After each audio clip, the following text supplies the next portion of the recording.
All right, welcome to another exciting episode of Advanced Level Chemistry here at Spain Park High School. Today is Wednesday, November the 13th, 2024. And today we're going to be talking about electron configuration. So Jack, what are they supposed to do if they're liking these videos? Smash that subscribe button, hit that like button, don't forget to ring that notification bell. There we go, that's what you have to do. All right, so when we're looking here, we want to solve these problems. These are what you were supposed to do for your homework last night. Now, it's important for you to understand that, first off, what is this letter right here? It's nu. It's a Greek letter nu. It always stands for frequency. Your equations are going to be given. Constants are going to be given.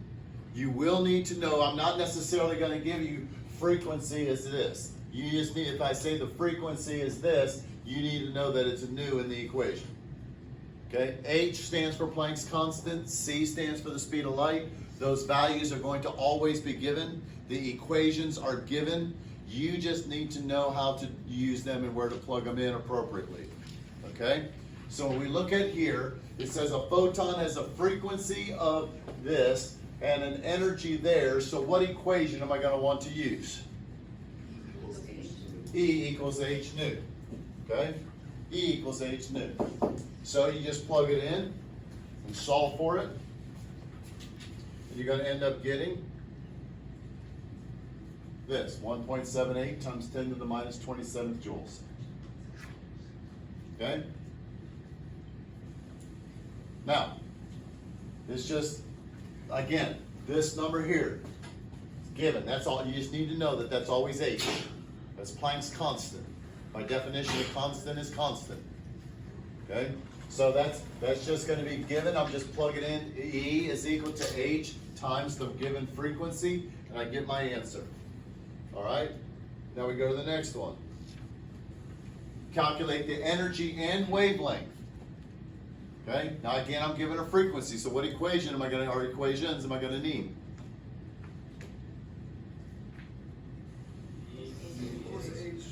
E equals h nu to find the frequency, or to find the energy, okay? And then which other one to find the wavelength? Speed of light over. Okay, so now look, now I'm going to be asking, Holly over here, I'm going to be asking for a lot of serious algebra right here, okay? If I have C is equal to lambda nu, how do I solve for lambda? Divide both sides by nu. Don't mess that up. So many times, even in D equals M over V, you guys flipped it and got it backwards on the simple algebra. So don't make that careless mistake. So lambda is going to equal C divided by nu. Okay? So C divided by nu. So we got to do it twice. Okay? So when you go through and you get that. Now again, the speed of light is the 2, that's a 2, that's a lousy 2, but 2.9, I started off with a 3, but 2.998 times 10 to the 8th. That number is given to you, that's the constant, that's the speed of light. C is always that number.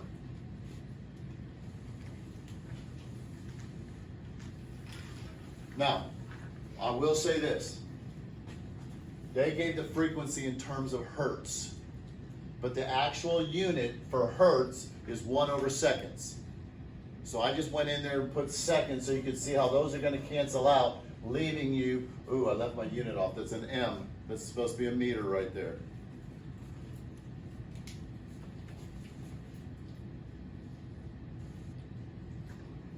Okay, we always want to have units. Are we all good there? Is there any? Yes, ma'am. Well, in this one, it didn't matter. It didn't ask the wavelength, but there's one, the next one, you had to change it.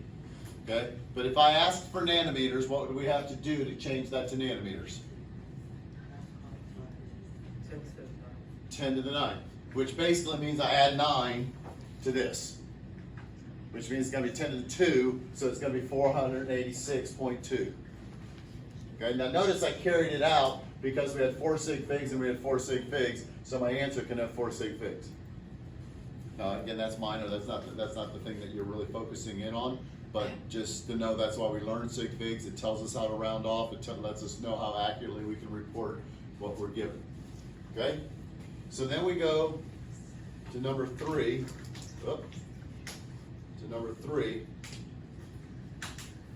and notice now, again, I did a couple things. I added a decimal point right here so I could have 3 sig figs, because 400 without that decimal is how many sig figs? It's only 1, okay? But to convert, I had to divide, that's by dividing by 10 to the 9th. Okay?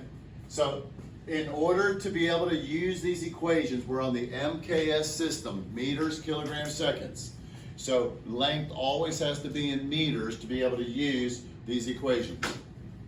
Time in seconds, but the kilograms for mass, if we don't need mass in any of these. But that's why we can't use nanometers. We have to use meters. So we need it, and remember that was one of the 5 that I asked you to memorize. I required you to memorize at the beginning of the year. So we didn't just memorize, regurgitate, and forget. We memorized, we learned, and we used throughout the rest of the year. Okay, we learned how to do scientific notation on our calculators so we can use it the rest of the year. We learned about scientific notation and unit dimensional analysis so we can use it the rest of the year. Okay? Yes. All right. So now when we look at this, once we have it there, then we can just plug in, again, your simple algebra, you rearrange for new, and you end up getting this. Now, again, the unit turns out to be just 1 over seconds. The meters cancel out. You're left with 1 over seconds, but they gave the answer in hertz, but a 1 over second is the hertz. It's the exact same thing. I personally don't care which one you use. They're the same thing. I like to just leave it in per seconds because it's easier, but hertz, when you talk about your radio station and everything that you're listening to, that the frequency is in that many hertz is what they're going to say.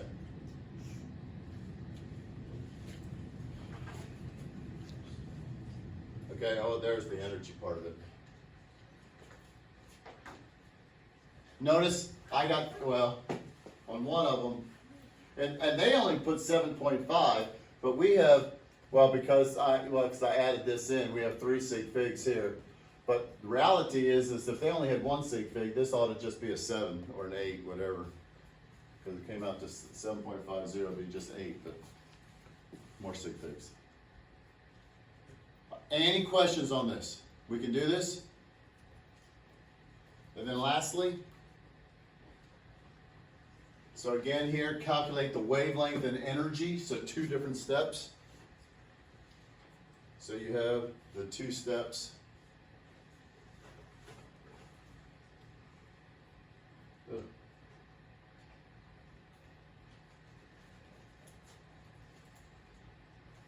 So crooked.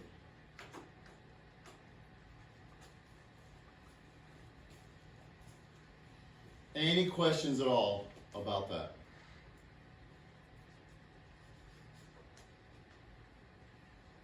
We can do the math, it's pretty straightforward. If you're given the equations, you're given the constants, it's just plugging in, knowing that lambda has to be the wavelength. The one thing that you do need to know is that there's 10 to the 9th nanometers in a meter. That's really the conversion factor because visible light's generally given in terms of nanometers. So quiet. I didn't realize Levi was the one causing all the commotion. It's all Levi's fault. So Levi, you're at home. It's real quiet in here, buddy. He's the one asking me the video. He's on Fortnite right now. All right, yeah. Well, it's not streaming live, just FYI. Okay. Well, I don't even know. He's reading the whole day. Okay. Now look, if you want to do extra practice, and those of you that weren't here, I'm gonna give you an easier assignment. Okay? I need you to do number 5 and number 8. Now, for those of you that just want extra, you can do those. But 6 and 7 are a little bit different, and they're asking more of more energy, and it's kind of getting into photons and all that. You're not required to be able to do 6 and 7. If you want to do it, that's fine. It may be a bonus type question. I don't know. Generally, we don't have time for bonuses on the test. But 6 and 7 on this sheet are a little bit different, and you're not going to be required to be able to do problems like that. All right?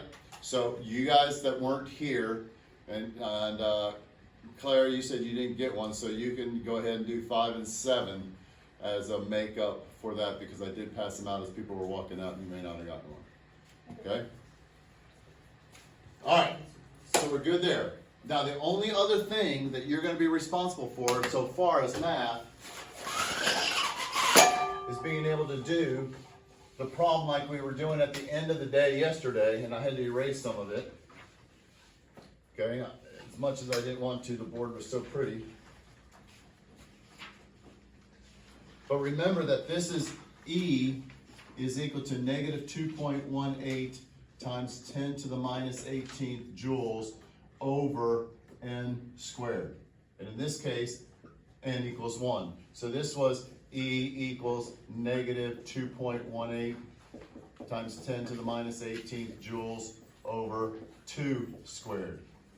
And this is E is equal to negative 2.18 10 to the minus 18th joules divided by what? 3 squared. So when I want to find, when we went through and found the delta E from 3 to 2, remember it's always E final minus E initial. Now you have all this in your notes, so I'm not going to rewrite it all. We know the energy here. We know the energy here. So if an electron goes from the third to the second, how much energy is it going to give off? How do we know the energy it's going to give off? You subtract the difference between these two. Now once again, this equation is given. You need to know that N is the energy level, but you will have to do this step to find the energy. Once you have the energy, in all the problems you just did for homework, the energy was just given. This is how we find what that energy value is. In our first one, it came out to equal negative 3.03 times 10 to the minus 19th joules. What did the negative sign mean? It gave off energy. That's the energy that was released. If we wanted to go from 2 up to 3, it's just going to be a positive 3.03 times 10 to the minus 19. Energy is going to be absorbed. Okay? What is that the energy of? One photon. That's the energy of one photon. So how do we get the electrons to go from the ground state up into an excited state? What's the only two ways we can make an electron go from the ground state to an excited state? Heat or electricity. Okay? She's on fire today. You know, other people need to know this. Heat or electricity. The only way that light is ever made in this entire world is by heating up something or putting electricity on it. It makes the electrons go up. Do they want to stay up? No. No. They just naturally come back down. So they absorb photons. Alabama Power is supplying the photons. When we, in our flame test lab, okay, in our flame test lab, we put it in the fire. And the fire caused the electrons to go up. And it took a little bit for it to get hot enough for the electrons to go up to the high enough energy level to come back down, okay? And when they come back down, they release photons. Now somebody tell me, what evidence is there that they can only go from one fixed energy level to the next, that they can't just gain or lose random amounts of energy? How do we know that? How did Bohr know that? Go ahead, Jack. There aren't like separate colors in between. Okay, keep going. You're on the right track. Just clarify. There aren't like separate colors between red and orange. Just goes straight to each color. So in other words, if it could go somewhere in between, we'd see some other colors other than red, teal, purple, purple, right? So as a result, and why did I do those in blue and not purple? All this time it's wrong. Purple. Purple. Purple. And this one's just in the UV here. Okay? If it could go in between, we'd see a green, we'd see a yellow, we'd probably end up seeing a rainbow if it could gain or lose any amounts of energy. But for all of time, anytime we look at hydrogen, we only see these exact same colors. And when we use other instruments, we only see these exact transitions. The electron can only go from one fixed energy level to another. So the question is how is all light produced? Heat and electricity. To what? How is this fluorescent light? What's inside of a fluorescent light bulb? There is no filament. A filament is in a traditional old-fashioned light bulb. And an old-fashioned light bulb got real hot, right? So it wasn't real effective or efficient for energy purposes, which is why we're getting rid of them, because so much of the energy, when the electrons went up and they came back down, they were given off in the infrared region, which is what we perceive as heat, not light. So much of the energy that was going into the light bulb was not coming out as light, it was coming out as heat. Now, a fluorescent light bulb doesn't get hot, but what's in a fluorescent light bulb? That's in Gatorade. Okay? A gas.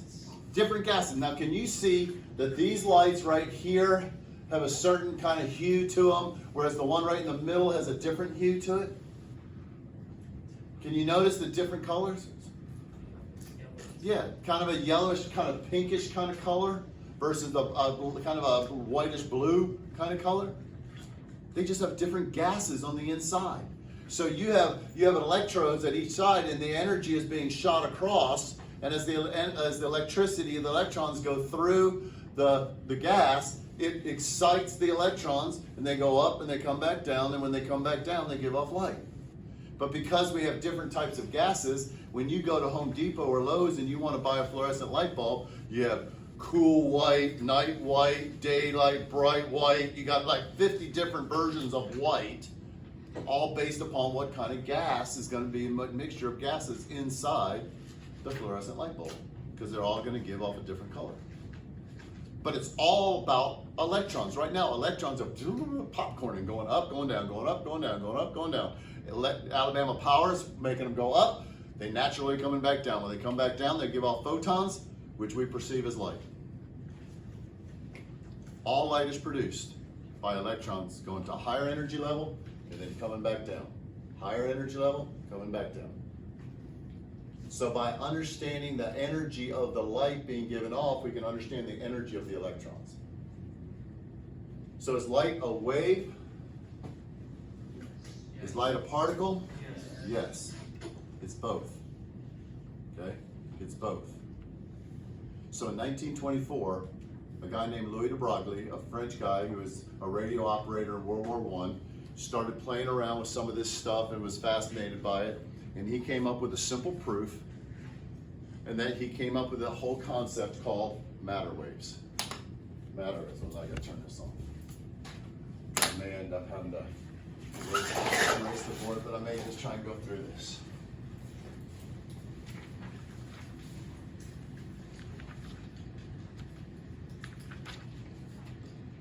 So get your notes if you're not already having them. I think we did this yesterday. Not sure. No? We're filling all those blanks on matter wave? Yeah. Okay. So the wavelength, okay, so any object in motion, bam, I hit my 100-mile-an-hour serve down the T. Okay? It theoretically has a wave characteristic to it. However, when you plug in Planck's constant, 6.626 times 10 to the minus 34th, that's a very tiny number, divided by the mass of a tennis ball, divided by the velocity in meters per second, you're still going to come out to a very, very tiny number. So tiny it's immeasurable, so tiny it's insignificant. So large objects, things that we can see, even though they're going relatively fast, still the wave nature of that matter is going to be very insignificant. However, when you get to the electron traveling at the speed of light or near the speed of light, its wavelength is 2 times 10 to the minus 8 centimeters. Well, that's about the diameter of an atom. So it turns out that the electron could be in a wave characteristics. It could have wave particles, it's got a wavelength. And so it predicts that all matter exhibits wave behavior. Okay? So the electron is a what? Wavicle. It's both a wave and a particle. So in 1926, Erwin Schrödinger came along and said, hey, well, let's try to describe then the electron. Bohr described the electron in terms of its particle nature. Schrödinger said, let's look at it as its wave nature. And that's where he came through and tried to do the standing wave. And that's what we were talking about yesterday, but I'm going to do it again today. Okay? Okay? So, Jack, you helped me last time. Do you want to help? Who else? Anybody? Come on. I'm just going to let you grab this end and just go to the wall. Okay? I think I described it enough yesterday. Go all the way to the wall. Just hold tight. Okay? So again, if I send a pulse, you can see that that pulse reflects off the Jack and comes back, and it's going back and forth, back and forth. And so I send a crest, and it comes back. And I can send several at a time, and they start interacting with one another. And if crest meets crest, crest going this way meets a crest coming back, they crawl over one another, and we call it constructive interference. It's double high. If a trough going this way meets a trough coming back, then it's going to be double low, constructive interference. But what happens if a crest meets a trough, crest going this way, trough coming back, and they hit each other? Say that again. Destructive interference. And so they basically cancel each other out, right? And so if they interact right, and if I can get the frequency just right, if I just kind of go random or just kind of do this, you just get chaos because we're not the right rhythm, it's not the right wavelength. But if I get it going just right, now I have what's called a standing wave. Now it looks like the crest, the spring is just going up and down, that the energy, that this crest is just staying in one place. But the reality is that the crest is going and bouncing off a Jack and coming back, and where it's going up and down, we're getting constructive interference. It's going double high. And right in the middle of the spring is destructive interference, where we have what we call a node, a place of very little displacement. But notice that we have two crests. There's just one exact wavelength. The frequency has to be perfect for the standing wave to form. Now if I change the energy, okay, I change the energy, and I get the frequency just right, now I'm putting in more energy, okay, but now I have two nodes. But again, notice it's a whole number of wavelengths. It has to be whole number. You can't have parts.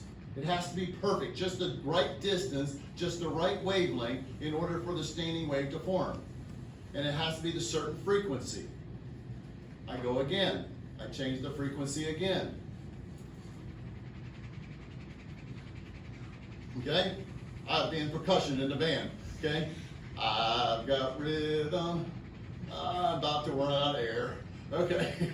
So you have three, but again, the key is that it's only one frequency, only one energy, only one distance that this standing wave will form. Then if I get really crazy, okay, we increase the energy even more. Don't let go. Okay, it's chaos, chaos. There we go. Okay, so we can see, again, there's only certain, good job. Thank you, Jack. You did a great job of not letting go. The whole point, is that if we're going to have a standing wave, there's only certain distances, certain energies that standing wave can form. Schrödinger applied that principle, but in a much more complex manner. That's a very simple, just up and down standing wave. Okay? It's got to happen. Somebody every class got a drop. I know, but I'm just saying, every class, every day, one of those climbs. One of those climbs. Dropped on the floor, I was not even moving it. All right. Hey, here we go. You're probably not going to want to have that out because you're going to want to be crimping that thing. No, I'm not talking to you. I'm talking to Ilya behind you. Okay?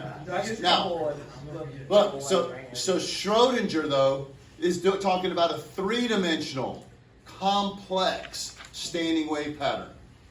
The math for this is way up here, way beyond me. I always wanted, when I got my master's degree, I wanted it to be in chemistry, but I didn't go back to school until my 50s, and by that time all of my math, my little bit of calculus that I had, that Brett had molded, I'd forgotten all of it. So if I was going to do that, I was going to have to probably go back to Algebra 2, and then do trig, and then do my calculuses over again. So I was going to have to spend like 2 or 3 years just getting math before I could even start in on the chemistry that I wanted to get to. Okay, so I was never that committed. So the levels up here, so I got a master's in education and instead, a lot easier. So the math is up here. So we're just going to look at the results of the math. What did the math tell us in Schrodinger's equation? Now again, the electron is both a wave and a particle. Have any of y'all ever heard of Schrodinger's cat experiment? Okay? In his cat experiment, did I tell you this yesterday? No. Okay. But in the cat experiment, now by the way, this never happened. This was a thought experiment, so you cat lovers, don't call PETA and just say science is horrible. This never happened, okay? But you put a cat in a box, and in the box there's a vial of poison. The poison is connected to a radioactive material that has a 50-50% chance of decaying. If it decays, it activates the switch breaks the vial, poison's released, the cat dies. But there's a 50% chance that the decay doesn't occur, the vial stays intact, the cat lives. So in the box, Schrodinger said that as long as you don't look in the box, the cat is both alive and dead at the same time. It's not until you open the box do you force it into one state or the other. The electron is kind of like that. It's a wavicle. It's an electron particle, and it's a wave. We can measure the particle characteristics, the mass, the charge, all of the physical characteristics of an electron. We can also get diffraction patterns. We can get wave characteristics. We can see how a wave. So there's a famous experiment called the double slit experiment. If you want to get your mind blown, just Google tonight the electron double slit experiment. Because you can shoot waves through a barrier that's got 2 little slits in it. And as the wave goes through it, it bends and they begin to interact with one another. And you get interference patterns, a series of light and dark shadows on the far wall. It's an interference pattern. They're interacting with one another, the waves are. It's a wave, strictly a wave characteristic. If you get an electron gun and you shoot it at a barrier with 2 slits, you're going to get the exact same interference pattern. You're going to get the same wave pattern as if you're shooting just a straight wave at it, giving it total wave characteristics. But if you put something to look at, to observe the electron going through the slits, somehow you just put an instrument that can measure where the electrons are going through. If you look at the electron while it's going through both of the slits, it acts like a particle and just goes straight through, and you just get 2 little beads right where it hits the wall. Just by looking at it, you force it into being a particle. How does the electron know? It's crazy. I mean, it blows my mind. I don't have any idea. But somehow or other, looking at the electron forces it into the particle characteristic to it. Okay? If we don't look at it, we can measure its wave characteristics. It's just crazy. I mean, there's all kinds of philosophical questions that can go with that. But the electron, it's kind of crazy how this atomic world, this quantum world works. Anyway, so we have the wavicle. So 1926, Erwin Schrodinger treated the electron like the standing wave, very complex, but in his wave equations, there are 4 variables.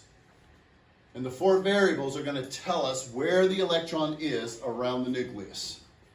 If I went to a fancy hotel, it's 30 stories, and I got a room key that said room 2312.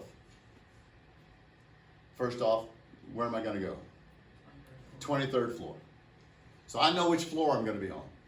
And when I get off the elevator, there's probably going to be several hallways, and it's going to have little signs saying 2301 to 2310 is going to be down this hallway, 2311 to 2320 is going to be down that hallway. You know, it's going to tell me which way to go.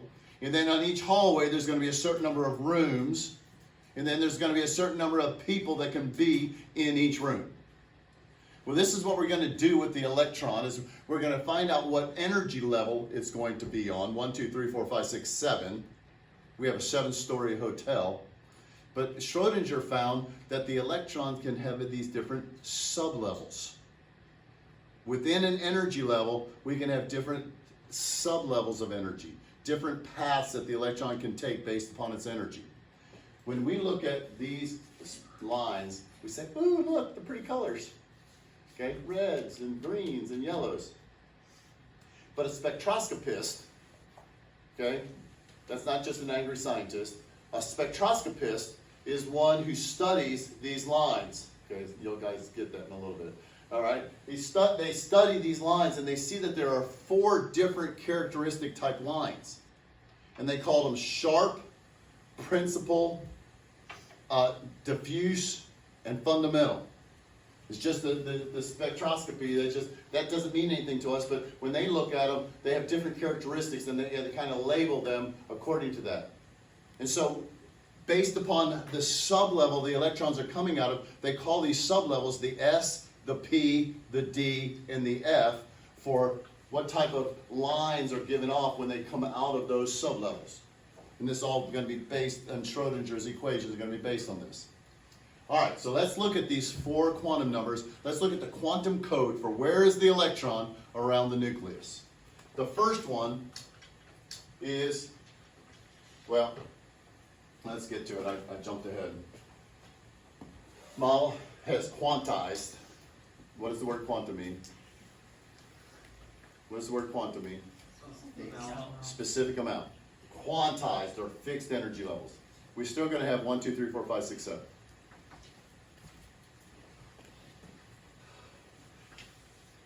Okay? Now, unlike though Bohr's model, the electrons don't travel in an orbit. Instead, they travel in this thing called an orbital. Just add an AL to the end of orbit. They travel in an orbital. An orbital is nothing more than the most probable place to find an electron. Now this is where things just get crazy. So I'm going to jump down, okay? So I'm going to come back and fill in all this, but for me to be able to explain an orbital, we have to explain this. There's so many things that work together. Anybody a Breaking Bad fan? Okay? This is going to be the Heisenberg uncertainty principle. The Heisenberg uncertainty principle. And this is going to be PLE, not PAL. Where's Jesse? Yeah. Remember, he failed out of high school. All right. Heisenberg won a Nobel Prize for saying it's going to be impossible to know exactly the velocity and positioning of a moving particle at the same time. The degree of uncertainty is much more significant for smaller particles. So in other words, I hit my 100-mile-an-hour tennis serve as fast as I think it is. For all practical purposes, we can know where that tennis ball is at any given point. There's not a whole lot of uncertainty. There is mathematically some uncertainty, but it's very, very minuscule, immeasurable, insignificant, we know. But once again, you get down to the size of an electron, traveling at the speed of an electron. Heisenberg won a Nobel Prize for saying there's no way we can know exactly where it is. The more you know of one, to measure one, you got to change the other one. So the more we know of one, the less we know of the other one. And so now instead of saying that we have the electron and what you learned in middle school, that the electron's in this orbit around the nucleus like the Earth around the sun, we now have these places where the electron might be. Okay? It's an orbital. It's the most probable place. For instance, you have a lunch. So at a lunch, the bell rings, somebody needs to find you. There is a high probability you'll be in the cafeteria. But you're not necessarily restricted to the cafeteria. Could be in the courtyard. Maybe on that particular day, a teacher needed you to come visit them on the way to lunch. You might be at another teacher's room. But the probability, the greatest probability is you're in the cafeteria. This is what we're going to say with the electron. The electron's going to have a probability that it's going to be in this place around the nucleus, but it doesn't have to be there. Now, just so you know, Einstein went to his grave arguing this point. He said, we got to know better. It can't just be a mathematical equations and probabilities. We've got to know. But it's just simply the most probable place. Okay? Now, the electron's traveling so fast in this standing wave pattern. How is it moving? Heisenberg says we don't know how it's moving. We just know the area it's going to be in. But it's moving so fast that area is going to look like this blurry cloud of negative, like a fan blade. It's going so fast, even though we know it's not everywhere at once, it looks like it's everywhere at once. Okay? The electron cloud is most dense where the probability of finding an electron is high, and least dense where the probability is low. The electron cloud is most dense. So we have the greatest probability, and I'm going to show you a probability graph here in just a second. So we've shaped it. We give the shape of these orbitals, these places around the nucleus where the electron might be, where there's at least a 90% chance of finding the electron. And I'm going to go into deep detail here. I got 7 minutes to finish this out. Okay? So it just gives us the orbital. There's no barrier. There's nothing there. Okay? It's all based on complex math. And I'm just, as I go through these quantum numbers, and now listen, you're going to go home confused today, and that's okay. And I'm going to do my best to unconfuse you tomorrow. All right? You're not getting tested tomorrow. So it's going to take a second, take a bit. This is high level, national focused, remember? Okay? So we're going to stay focused, and we're going to just deal with the uncertainty, and then tomorrow, hopefully, it'll become more certain. But there's 4 quantum numbers. The first one, again, limiting the energy. We have to have fixed energies. The first one is just like Bohr. It's the principal quantum number. What is the word principal here? What's the difference between this principal and this principal? Principal means what? First or main. Okay? Whereas principiale is a concept or a theory. Okay? So this is the main quantum number, n. It tells me the energy level. Okay? It's a counting number, 1, 2, 3, 4, just like Bohr, 1, 2, 3, 4, 5, 6, 7.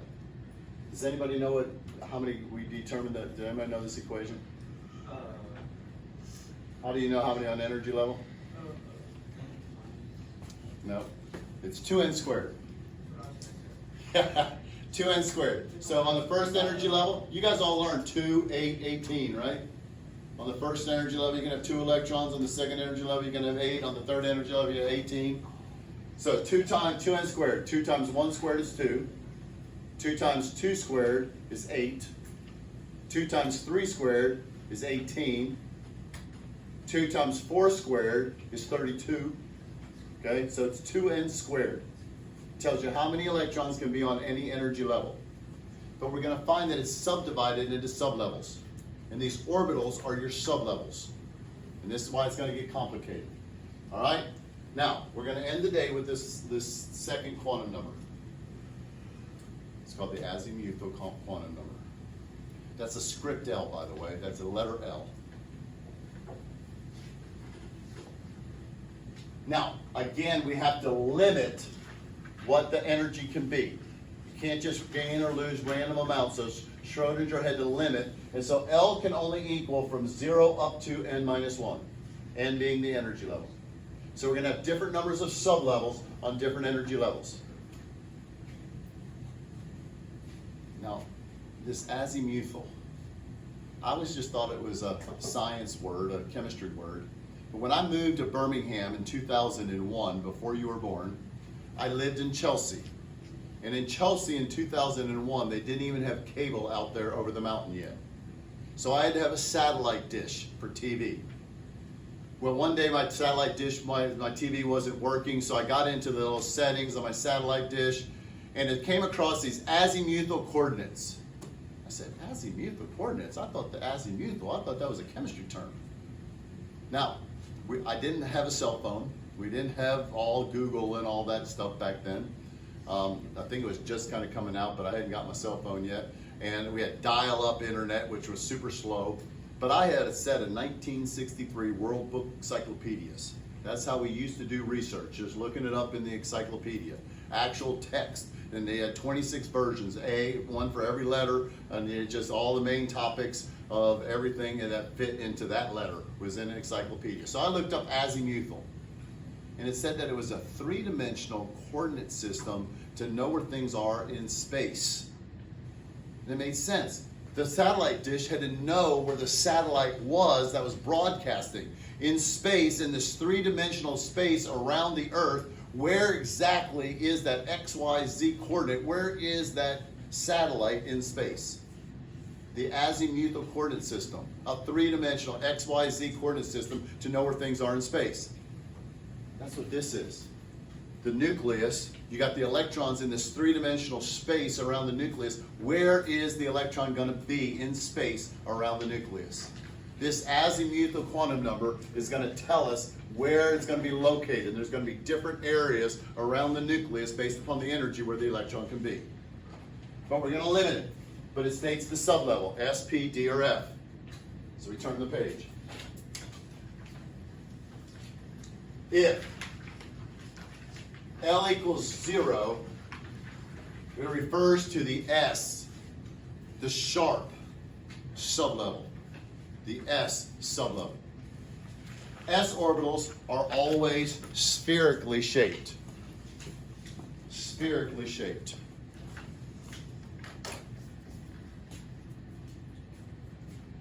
So if I look at this, this is the nucleus is going to be in the inside of this. Remember, the nucleus is only 1/10,000th the size of the overall atom. So you got a little speck of a nucleus on the center of this sphere.